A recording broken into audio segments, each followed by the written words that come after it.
Tafiditra ao anatin'ny tetikasa ny Flo Andry Rajoelina miaraka amin'ny tetikasa Fiarina ny fampiroboroboana lalam-piarina ronono eto Madagasikara. Antony indrindra nanafarana omby vavy be ronono karazan-tsara kalitao mamokatra ronono betsaka. Miisa 520 ireo omby tonga tamin'ny andiany voalohany ho fanampiana ireo tanora sy mpamokatra malagasy.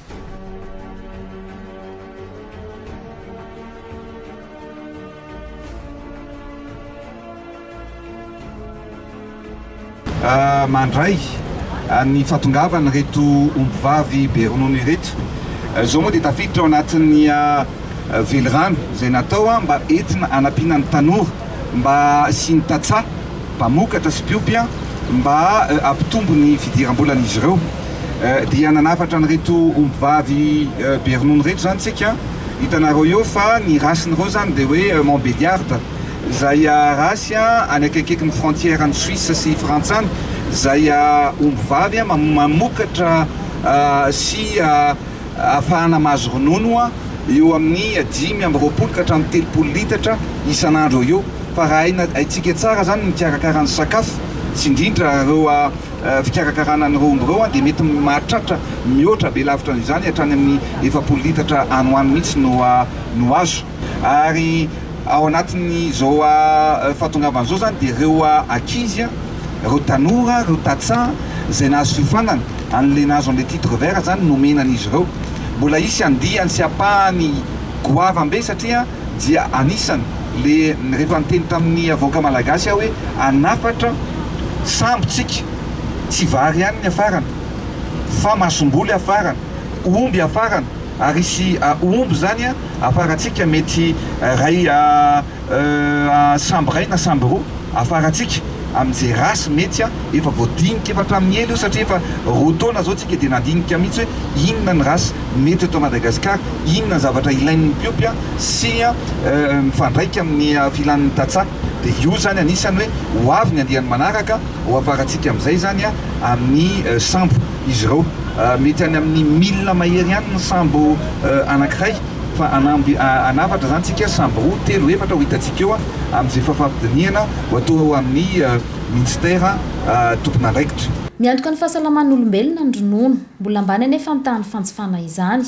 Ezaka lehibe ho fiantohana ny fanjarian-tsakafo araka izany ny fampiroboroboana lalam-piarina ronono sy ny fampiakarana ny vokatra azo avy aminy ary ny fampiakarana ny tany fanjifana.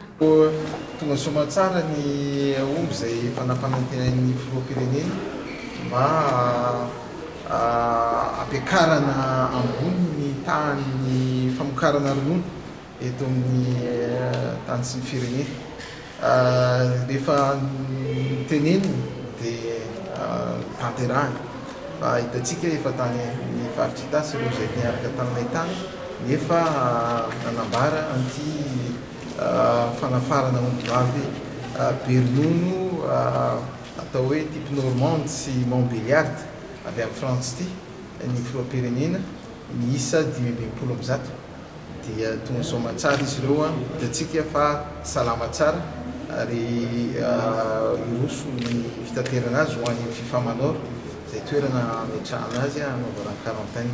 Tena ny antony dia ahafahantsika mampitombo aingana araka ny lazay ny vice-ministre teo tsy hiaraka amin'ny omby akory ireo fa insémination artificielle ny ataontsika rehefa ao aorinany zao fitondrany voaka sy fitirahany zao.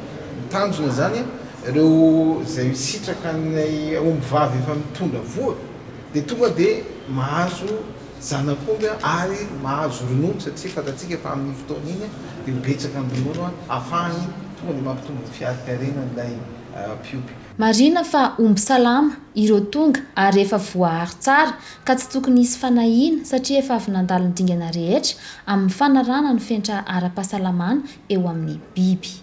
Tsara marina zany fa narahantsika daholo ny fentra iraisam-pirenena amin'ny fanafarana ny omby. Ary izay omby tonga eto androany io efa nandalo quarantaine koa izy tamin'ny toerana ny Angany tanatina 30 andro na raha maso isanandro ny fahasalamany mba ahafahana mahazo antoka tsara fa io fanafarana omby tsy hitondra haretina mety sanatria zany ka handripaka ny fananantsika eto Madagasikara. Ary tsika miteny zao koa zany io omby reo tonga dia miditra quarantaine eto toerana koa mandritra 30 andro maherika orinan'izany zay vao ao raisana hoe afaka ho aparitaka amin'ireo olona zay efa voatily fa voafatana zany andray an'izany